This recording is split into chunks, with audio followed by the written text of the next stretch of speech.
নমস্কার বন্ধুরা, ছোমাস কিচেনে তোমাদের সবাইকে স্বাগত। আশা করি বন্ধুরা তোমরা প্রত্যেকেই ভালো আছো এবং সুস্থ আছো। আজকে আমি তোমাদের সাথে রেসিপি শেয়ার করব তেলকই। এবার দেখো, তেলকইয়ের জন্য আমার কিছুটা মাছ নিয়েছি। এবার ভালো করে ধুয়ে নুন হলুদ মেখে নেওয়া আছে।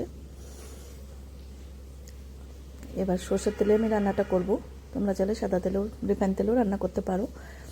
এবার তেলটা ভালো করে গরম করে নিতে হবে, তাহলে দেখবে কড়াইয়ের গায়ের সাথে লেগে যায় না। প্রত্যেকেই জানো, যারা নতুন গৃহিণী তাদের জন্য এটা বললাম। অনেকে দেখবে যারা জানে না, নতুন বিয়ে হয়েছে, তারা দেখবে এই কড়াই না হতেই যদি তেল মাছ দিয়ে দেয়, তাহলে দেখবে কিন্তু মাছ লেগে একদম পুরো ঘেটে যায়। সেই জন্য কড়াইটা যখন তেল দেওয়ার পরে ধোঁয়া উঠবে, তখনই মাছগুলো ছাড়তে হবে। দেখো, একটু করে লেগে যায়নি কড়াইয়ে। এবার দিলাম গোটা শুকনো লঙ্কা, একটু চিড়ে দিতে হবে, নাহলে কিন্তু চিটে একদম গায়ে চলে আসবে। আর একটুখানি জিরে ফোড়নে দিলাম। তারপর দিলাম দুটো টমেটো কেটে। টমেটোটা তেলের মধ্যে দিলে দেখবে খুব তাড়াতাড়ি গলে যায়। তারপর দিলাম নুনটা পরিমাণ বুঝে দিতে হবে।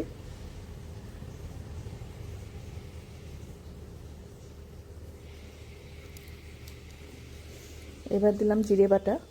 এখানে মাছটা একটু বেশি আছে, সেজন্য জিরে বাটাটা একটু বেশি দিয়েছি। আর দিলাম 1 চামচ আদা বাটা।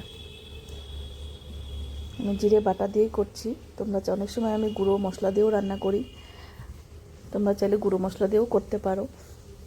এবার নুন দিয়ে এটা ভালো করে কষিয়ে নিতে হবে।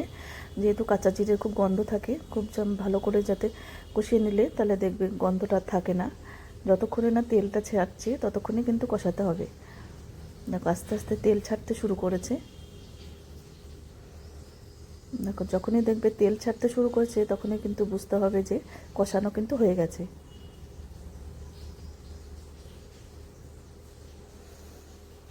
অনেকক্ষণ সময় নিয়ে আমি কষিয়ে নিলাম।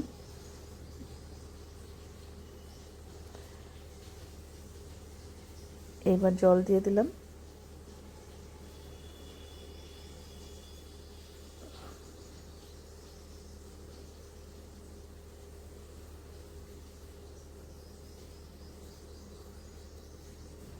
এবার মাছগুলো দিয়ে খুব ভালোভাবে আমি 5 মিনিট ফুটিয়ে নেব। কই মাছ দেখবে একটু শক্ত টাইপের, ভেতরে কিন্তু ঝোল না ঢুকলে কিন্তু ভালো লাগে না। সেজন্য খুব ভালো করে এটা, যাতে ভেতরে একদম ঝোলগুলো ঢুকে যায়। তোমাদের কাছে তেলকইয়ের রেসিপি কেমন লাগলো অবশ্যই জানিও। তোমরা যদি সুন্দর সুন্দর রেসিপি পেতে চাও, আমার ইউটিউব চ্যানেলটি অবশ্যই সাবস্ক্রাইব করে রেখো। আর যদি ফেসবুক থেকে দেখো, পেজটিকে ফলো করো, তাহলে আমি যখনই যা নিত্য নতুন ভিডিও আপলোড করব, নোটিফিকেশন তোমাদের কাছে সঙ্গে সঙ্গেই পৌঁছে যাবে। দেখো, তেলকই একদম রেডি।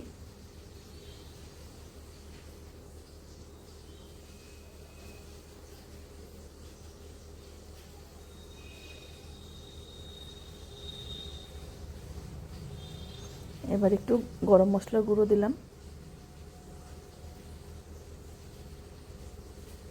আবারও একটু ভালো করে মিশিয়ে নিলাম, যাতে সব জায়গায় মিশে যায়। ব্যাস, এবার কিন্তু একদম রেডি। এবার আমি একটা থালায় সার্ভ করে দিচ্ছি।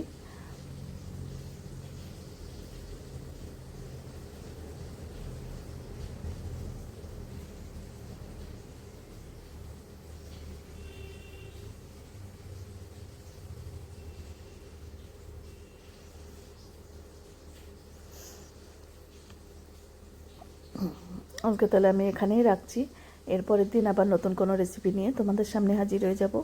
তোমরা সবাই সুস্থ থেকো, ভালো থেকো। টাটা বন্ধুরা।